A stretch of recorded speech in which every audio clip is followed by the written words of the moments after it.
one of the best high schools, went to the university. And anytime he comes on holidays, he comes to sit by this mother, this poor illiterate woman, very hard-working entrepreneur. One day, the guy was reading the newspaper. So, Mommy, I've seen the headline, recession, companies collapsing. So he started telling the story in the newspaper to the mother that businesses are collapsing. They are throwing people out of companies. So there's a recession. Things are not working well. The mother panicked. So what do? You have been to the university. So, well, people will not be buying very soon. They can't buy. So out of fear, out of the panic, the mother did not buy the same quantity of plantain that she buys all the time. She reduced it and reduced the oil. All the time, people come and queue up to 10 p.m. before they go. This time around, by 8, it was finished. So as they go, by 8:30, no kelewele for them to buy. They started stopping. So the following month, the woman started reducing again. Hey, you said it to my graduate. People are not coming anymore. But they come up to 8 o'clock, and because it's finished, they don't travel all the way to come again. By 8:15, by 8:30, when they go, it will be finished. So they don't go at all. Within 5 months, the woman's company has collapsed. Is it she who collapsed the business, or the educated graduate who collapsed the woman's business? The educated graduate, of course. Of course. Exactly so. That's the kind of education we are giving to our children. My goodness. Instead of he innovating the woman's thing and helping her to repackage it, use gloves or use fork to do the thing, this guy came folding his arms and reading newspapers and only panicking the woman for her business to be destroyed. That's the kind of education we are giving to our people. And I'm saying that no. So what do I do to my children should be your next question. No, I'll still go to that, because your children should be taken after you. How many of them are taken after you? All of them. You dare not, at that training period, say you will not do it. If you are my child from the junior high school, every holidays you have something to do. You either become a hairdresser, and it is by force, because I know your right hand side of the brain will not understand me until the future comes. So you force them to do it? I force them. Oh, daddy, you are humiliating me. You know, my classmates will laugh at me. I say you better do it, because I know the future is better for you.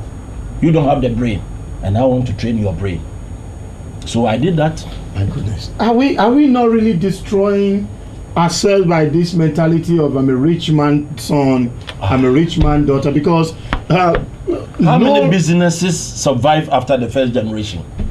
You destroy it. Virtually none. Yes. Because they don't have the But when skill. we say Ford, it's generations behind. So you say Coca-Cola. Generations behind. What about Africa here? I can name several of the companies that I came to meet which has fizzled out of life because the generations did not have the same entrepreneurial spirit as their father. But we blame the society, we blame the government. Yes. And we even blame the witchcrafts. We blame the spirits. So we pray and fast with the hope that God. Now let me ask you this before we go on this break. Yeah. You are equally a pastor. Yes, I'm an elder of Church of Pentecost. Now, with the difference. What role does prayer play in business? Can I leave my job and begin to say, God bless me, and of course after the prayer I go back and sleep, expecting the miracle to come? Excellent. Now, as you interview me and people are watching us, and they are taking clue from whatever I'm saying, are we not worshiping God? Are we not changing their lives? So the conventions and the crusades that they have been to, asking God to help them, are they not receiving it this morning, my friend? Are they not receiving it? Are we not worshiping God? That's the prayer that God asked me to do. That's why He's giving me the brains to tell those going after divinities, going after prophets, praying day and night, and still their life are the same. You better change today. It's not the prayer alone that will help you. The prayer is to give you the brains to even watch the television at this point in time. It is the Holy Spirit. It's not by themselves. Well, I guess you need to forward some questions. You need to be part of this program. You can send your email to trailblazersafrica@gmail.com, trailblazersafrica@gmail.com, or you pass on your information via the text on using this short code on the screen, because this is just the beginning. We will be having doctor almost once a month, if he permits us, to really lecture us, because this is the opportunity to transform a generation. If you give us that permission, sir, we will make it a regular feature to really, talk to. But it is difficult, because I was lecturer at the university, Church of Pentecost University College, as an entrepreneur. Yeah, why don't we that? And my class was getting full and full all the time, and I was wondering. The little that I got to know was that other students from other universities were coming to listen. My students were doing businesses on campus, and the lecturer started complaining that the university was getting messy. This student is selling apples, another one is selling plantain chips, this one is teaching, another person is selling ties, somebody is selling kelewele. My students were doing that on campus. I've thrown away the shyness from their minds, and I'm telling you, I had a lot of resistance. You see, sir, there is a program that we are going to start shortly after this. We will discuss that maybe off camera. Well, I guess if my producer will not allow me to continue, I will go on this break. So let's go for this short break to fulfill the righteousness of presentation. We'll be back on Trailblazers Africa.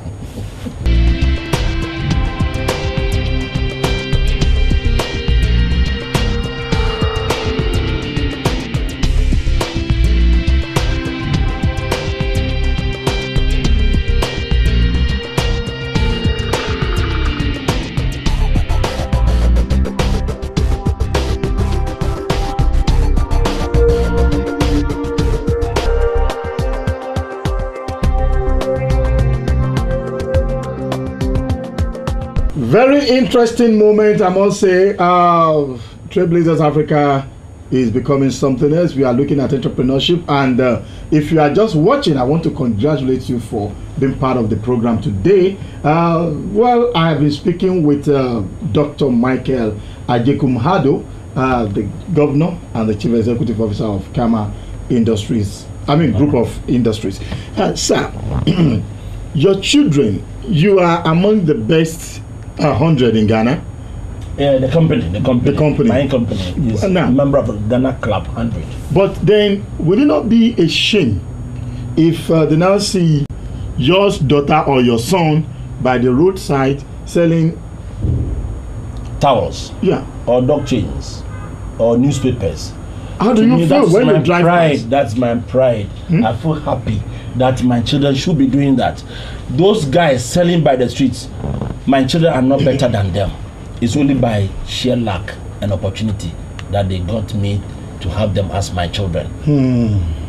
Those children are there because they don't have any support from anywhere.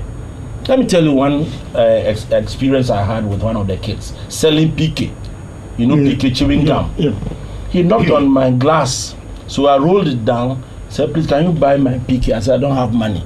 Then he said, "Could you pick one for free?" I said, "What? For free?" He said, "Yes." I said, "Why?" Then he said, "When I see your car, a 4-wheel Land Cruiser, I know you are rich enough to buy a whole packet from me next time around, as you can when you have money." I said, "This guy should be the best marketing officer in my company. See me the next day." The next day he came around. Said, "Yes, I want to be part of my company." Said, "Daddy, how much would you pay me?" I said, 200 Ghana cedi, that is 2 million. That's my normal salary that I give to junior high school students that work with me. "Daddy, I'm afraid I will not take it, because I make it every 2 weeks. I make 200 Ghana cedi profit. Every 2 weeks? Every 2 weeks. So it means that for 1 month that you pay me, you have to pay 50%. Me 400 Ghana cedi before I can even consider." Then something is happening. We are in trouble here. So those that you see on the streets are no big fools. Normally, when they give you the price, and you don't bargain, they make over 300%. So you and them, who is wiser?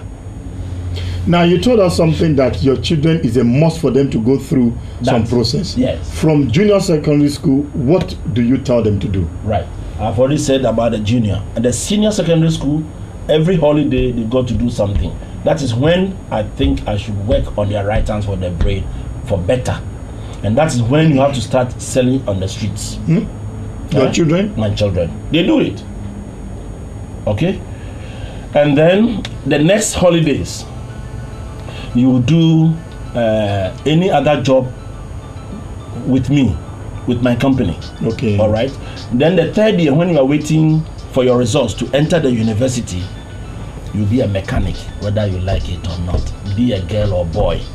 You have to go under the car, see what it is, how the brake parts work, how they change oil, how they put in the fuel, whatever it is, you have to be like that. And I know that people tease my children. But I tell you, for the past 10 years that I have operated it, my children are the number one. My first daughter had 5 guys all trying to marry her. They couldn't believe that that girl has all these things at her sleeves. Why? They see her as a wonderful wife. You see? So I believe that it's a good philosophy.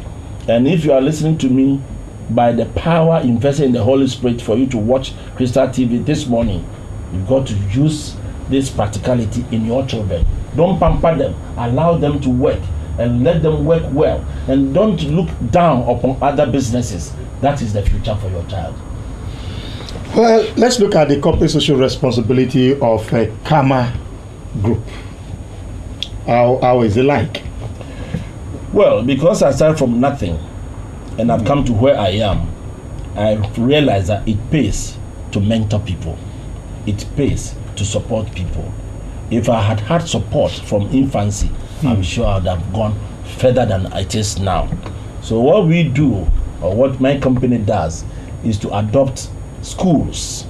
Right now we have adopted some schools in some villages where we supply exercise books, pens, and all the teaching materials to give them the fundamentals, the basics of education, how to read and write, so that next time around, in the next couple of years, they can read my books if I start to write.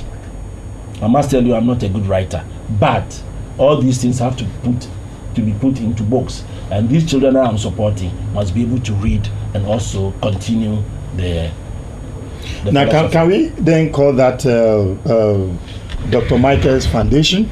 Because in Europe and America, you see some of these big men, they have a foundation where they give back to I call it Commerce Education Project. Commerce Education Project, which means that any child that we try to support you will be part of the project.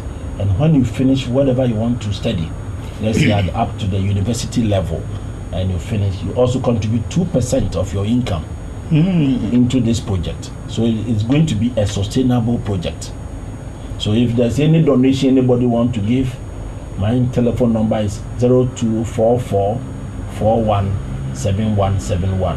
0244 417171. Karma Education Project. And then we normally manufacture exercise books for free. And I hope people that are watching me that do not go to their villages, this is about time they go to their villages and give back to the people in the village. It doesn't cost much to make 10,000 pieces of these exercise books. How much does it cost to buy 50 to 100 to 500 boxes of big pen, biro pen? It doesn't cost much to make rulers and pencils. They are all cheap. Make them, because you go to the village and I tell you, one exercise book will be for the whole class, and they tear the pieces of paper for their homeworks. It's a pity. The rich people in the urban areas should go back to the villages. Like how many schools have you adopted now? We have adopted 2 schools. Okay. The primary and the junior high schools. Where? In Sushen near Koforidua. Okay. Sushen near Koforidua, in the village where I come from. Oh, yes. That's great. And right now, you have supported 46 students. 12 of them have finished their universities, including a medical officer, 3 pharmacists, 1 engineer. Currently, 1 is studying Aeronautics. Aeronautics. Yes, to be a pilot in future. But let's look at government trying to privatize most of the companies. Would you say it's a very good idea? Talking about privatization of some, government parastatals. I think it's a good idea because of the mindset of the people. If it is for government, then it's for nobody, and then they do whatever they like. They go to work as and when, and that's not fine. But if it's a private enterprise, then they are serious. How many countries are we, Kama? Kama is basically in Ghana at the moment, but we are almost in all the regions. We are in the northern region at Tamale, Bronghafu in Sunyani, eastern region we are in Koforidua, Accra here, we are in Okaishi and Laboni here, we are in Takoradi. So Ghana has Kama, and Kama means excellence. It's a Twi language. It's a local dialect meaning excellence. That everything we do, we try to make it excellent. What is the plan to move it out of Ghana? We have principals in India, Spain, Holland, America, UK. We are in about eight different countries. None of them is an African country. We are yet to are you go afraid to of African countries? Nigeria. I'm trying to, have friends. I believe business should be a relationship. Otherwise, you have no business. So we are trying to negotiate with a company in Lagos to represent us in Nigeria. It hasn't been easy though, but we believe we'll make it. We haven't been a long time company. I started in 1986 and we came into this Club 100 in 2001. So in effect, we are a young company. I'm the first generation. Would you say you've been getting the right label in terms of employing your workers? I should think so. Right now, 2 of my children are with me and they love to work with me. And with these backgrounds, I'm so happy to work with them. The other professionals that I get, some of them stay, and those who have stayed with me for the past 10, 20 years, they are happy with me, I'm happy with them. Wow. And finally, what legacy would you like to leave behind? Behind who? My children or the country? The world. That's why we're on the television. If you listen to me very well and you practice what I'm saying, that's the legacy I'm giving you. I'm helping my children, I'm helping the community. I'm on the television. It's not only the Crystal TV, I'm almost always on Sunshine TV3 in the mornings. I also talk about entrepreneurship. I am into the universities. I go to University of Science and Technology, Kumasi. I give lectures at Legon. And so the legacy is what is in my mind, entrepreneurship. It's a revolution. Africa must imbibe it. You should not sit down and watch sheepishly like we did 100 years ago. There's a new 100 years beginning. Please, entrepreneurial revolution. Be with it. Thank you very much. And how many proteges will you say you have for now? Finished. Well, he said it's finished for today. Another time, we'll bring him back. He's been Trailblazers Africa, and of course, no need to continue to mention my guest is the Governor and the Chief Executive Officer of Kama Group of Company, Dr. Michael Hado. Glad to have him on the program, and of course, glad to have you there watching the program. I'm sure you have really got a lot onto this edition of Trailblazers Africa. I've been working with Femi Akomolafe, Wesley N.S. Brown, I.D. Johnson, Sahada Suleiman, and of course, Teresa Toto. My name is Moses Owopade. We'll be back again next week by the grace of God on Trailblazers Africa. Have a wonderful week ahead. I say, please go and be one of the entrepreneurs. Don't sleep. Go out there and work. You can sell something. I'll see you next week.